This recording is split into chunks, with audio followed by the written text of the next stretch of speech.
popular demand, the Profile interview segment will be in two parts this week. I will continue the extended version of the interview I had with Comrade Governor Adams Oshiomhole and also the current national president of the Nigerian Labour Congress, Comrade Ayuba Waba. They will be discussing several social issues the average Nigerian worker is faced with at the moment. Take a listen.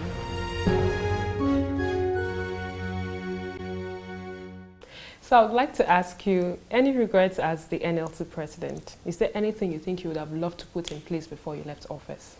It's always a difficult question. But the truth is that there were moments where, when I had doubt, when I see things, I'm like, I feel so bad about so many things I saw that I thought government was not doing right and it could be done differently. And occasionally, when I see the determination of government people to get those things done, I'm like, maybe the problem was with me. Maybe I didn't quite understand because I am on this other side. But thanks to God, I have been in government. I'm now much more convinced that I was not totally right. I should have fought even harder. You know, given what I now know, having seen all sides of it. You know, that we all need to work hard and be each other's policeman and policewoman to ensure that all of us in public office, that we are constantly reminded that we are the people's stewards and that we must ensure that in all that we do, that the overriding immediate to medium and long-term objective is public good and public welfare.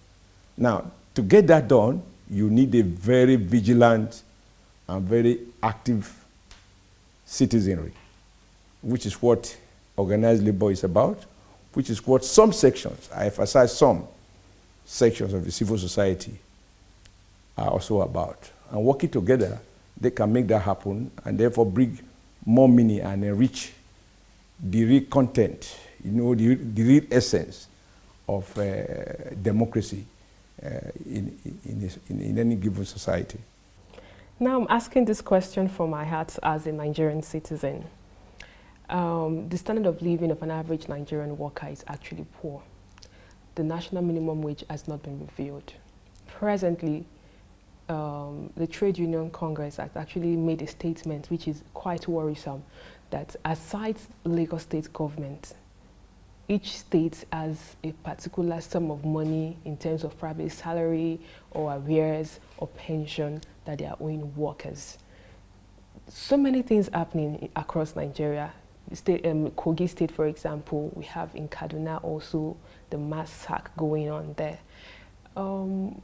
Before now, we know the way the Nigerian Labour Congress is.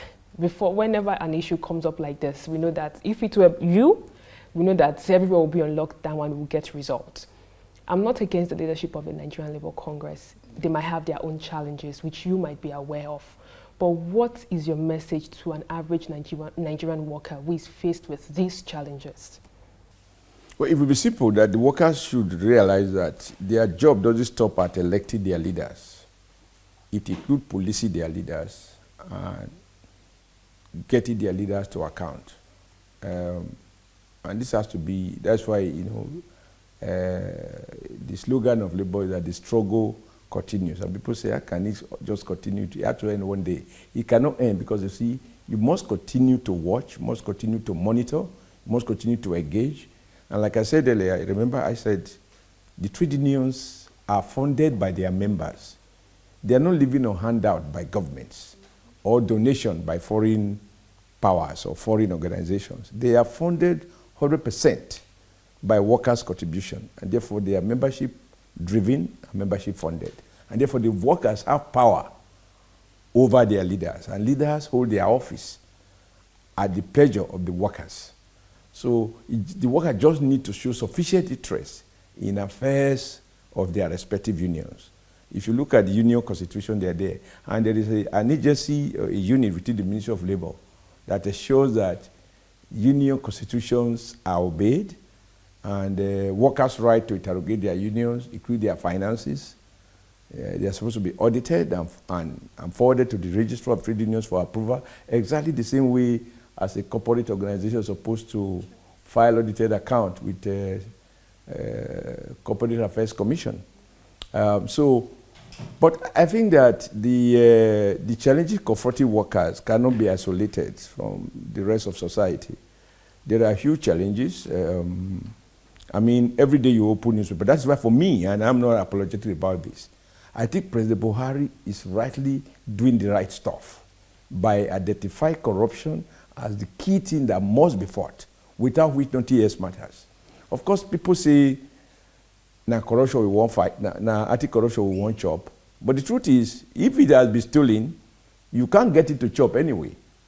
Every day you open newspapers, you find new revelations and I'm sure they have not touched 10% of the problem. So the starting point is that as victims, workers as victims of corrupt practices should support this fight and provide the energy, because when corruption is fighting back and the president seems to be alone, and you are reading commentaries that says, okay, I did corruption, and so what? Oh, I get worried. Because why do you want to keep fetching water and put it into a pot that is leaking? And people say, don't bother that the pot is leaking, just put more water. It doesn't make common sense. So, but the real other challenge is, when you have so much rent seekers and so much money bleeding out of the system, it also distorts consumption and discourages hard work and delink reward from effort. And once there is no relationship between effort and reward, young people can see people who are adding no value, who are not working, making so much money. They ask themselves, particularly if these people are also even illiterate or hardly literate, then they ask themselves, why do I need to burn my candle reading at night? Look at that guy who, just because his uncle, his brother is somewhere, he's making it. So all I need to do is to try and know somebody, and I'll make it. And once more and more people subscribe to these false assumptions about life, then we are in trouble. So that is why I don't care what anybody says.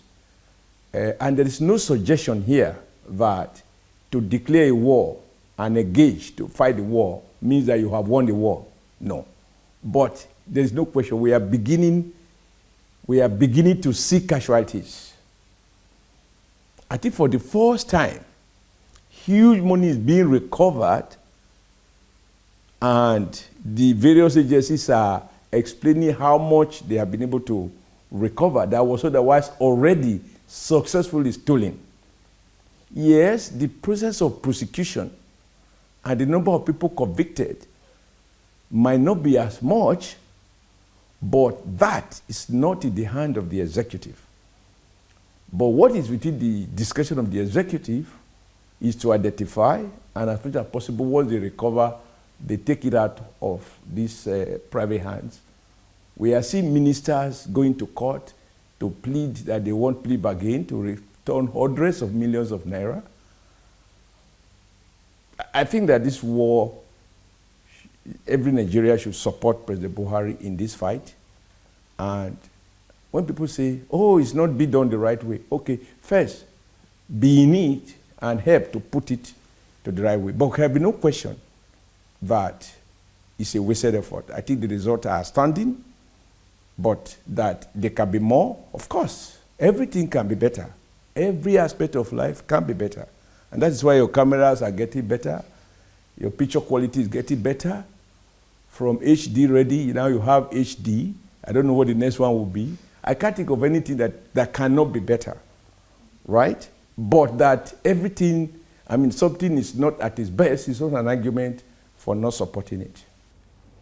There's this perception that if we elect labor leaders in the private sector, that they would perform better than if they're from the public sector. How true is this? Well, you know, I come from the private sector. And I think other the NFC, the current NSA at 40, I'm probably the only one who had come from the private sector.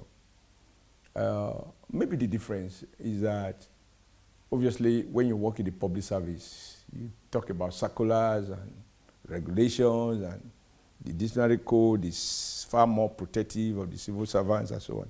In the private sector, the rules are more stringent, and the supervisory mechanism is, I think, more effective and so on. So if you go through this process, of course, your worldview will be perhaps a little different. But I don't think that is enough to make all the difference.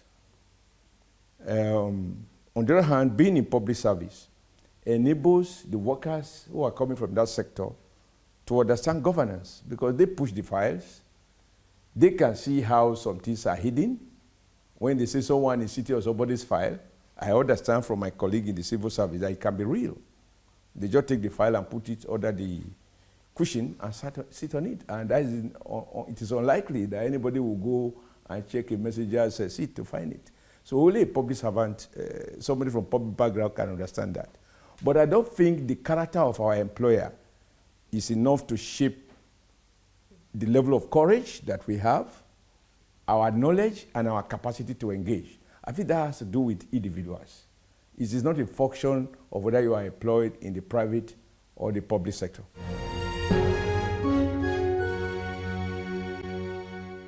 In the last 2 years, Nigerian workers have actually been going through a lot because lots of states are not paying salaries as at when due. Despite the bailout fund, we still have lots of states not paying workers' salaries as at when due. What's your take on this? Let me try to put the issue into context with facts. It is true that at the inception in 2015, just after or before the general election, because we also know some of the causes. Some of the causes has to do with some of our governors serving out, and the treasury was emptied for the purpose of prosecuting either the election of 2015 or some of them that are serving out actually emptied the treasury. Some also obtained loans, and therefore, coupled with the issue of what they now try to hide under, the issue of falling price of crude oil, but clearly it's mismanagement. There have been mismanagement, and that's why we're in this quagmire. About 22 states were not able to pay salary, and we raised the issue that for a worker to have worked and is not being paid, there is no reason to justify that situation. And clearly speaking, we kept that agitation, and we had made the point that no reason is good enough to justify why workers and pensioners are not being paid. And that's how the issue of the bailout came about. It was towards addressing this very bad situation that the issue of bailout came about, and even budget support to states. States collected resources, enormous resources, in trillions. Some were able to justify the use of those resources, and it was committed to the issue of payment of worker salary. Clear example is Jos, Plateau State. Where before the inception of the present governor, we had about 7 months liability of salaries and some other payments. He used that money judiciously and cleared everything. Now they are at no arrears. While some states, on receipt of that money, also help themselves through very corrupt tendencies. They award white elephant project, and the issue and the problem is still lingering.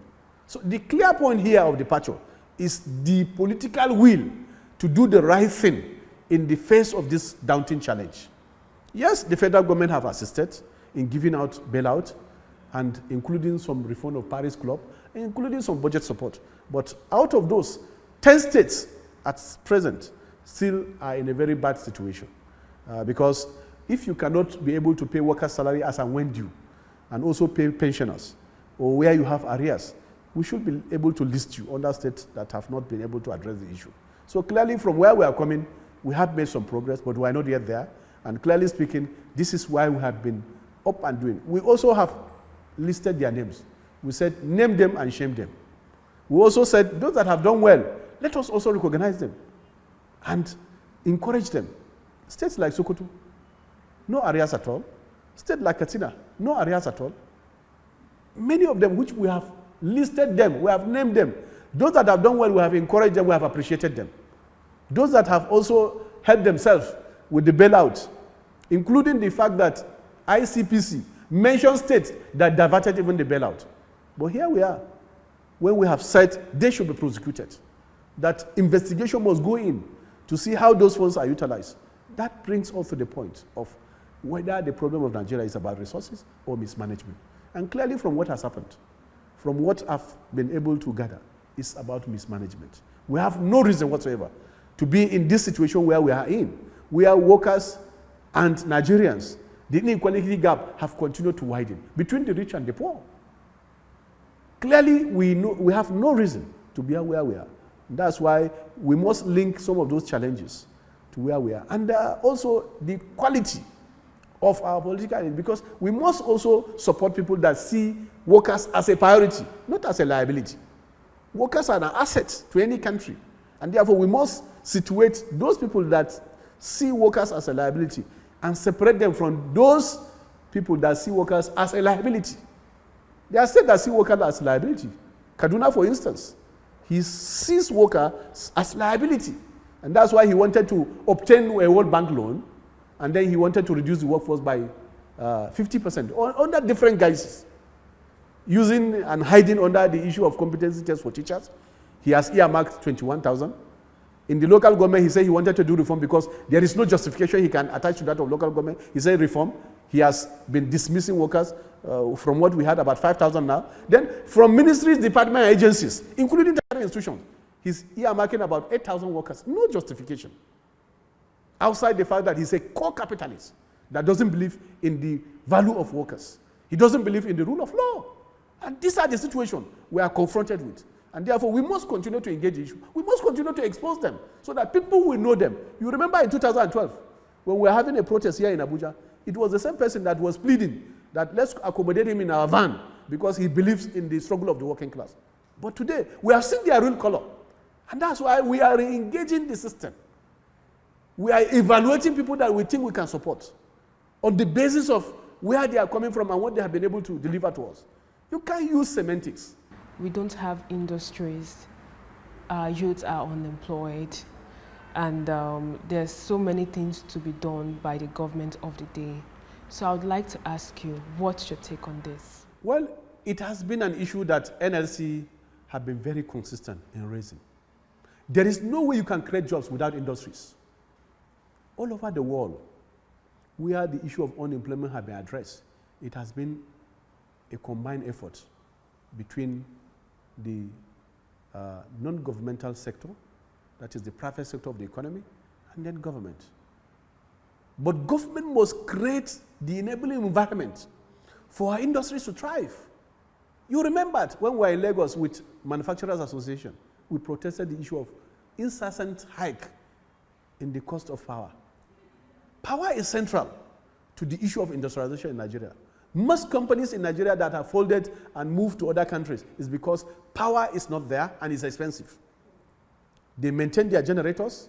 They also have to pay a very high tariff. That cannot take us anywhere. And I think this is deliberate. When we say government cannot manage business, it's because of the type of system we have. We have countries around the world that government is still managing business and they are doing well. In the UK, the power sector is still under government control. South Africa. Today, the largest power plant is being built by Ethiopia. They have the best airline around the world. It's managed by government. So it's a systemic problem. It has nothing to do with private or public. You remembered our banks that are essentially private. We had to support them with government funds, our funds, to bail them out. So there is nothing to say that you have to be either private or public for those processes to be driven. No. The primary purpose of governance is the welfare and well-being of the people. And therefore, government must drive the policy of welfare and well-being of the people. We must drive developmental processes. Government must be at the helm of affairs. So, two reasons are actually at the center of all of this. We have not prioritized making sure that our industries are able to produce for our domestic consumption. That is a major challenge. And because of that, we have actually transported all our jobs Our jobs are outside the country because we solely depend on finished products, including textile. You see, many Nigerians today, if you look at what they are wearing, is actually exporting our jobs.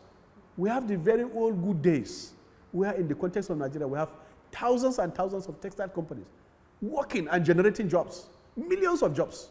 Today, they are gone because one, unfavorable business environment, high tax for the businesses, even when they cannot be able to produce. So people would prefer to actually import than to produce. Look at even oil and gas, for instance. For more than 30 years, we have been doing the oil and gas business. We are the only country among OPEC countries that cannot refine product for our domestic use. That is the starting point. We kill the refineries deliberately. They will be turned around maintenance today. Tomorrow somebody will go and put spanner into it and spoil it because it is easier for businesses to import and sell. They make quick money. There is inherent corruption in it. So nobody wants the refinery to work because if the refinery work, corruption will have ended. This is the truth of the matter. This is the truth of our predicament.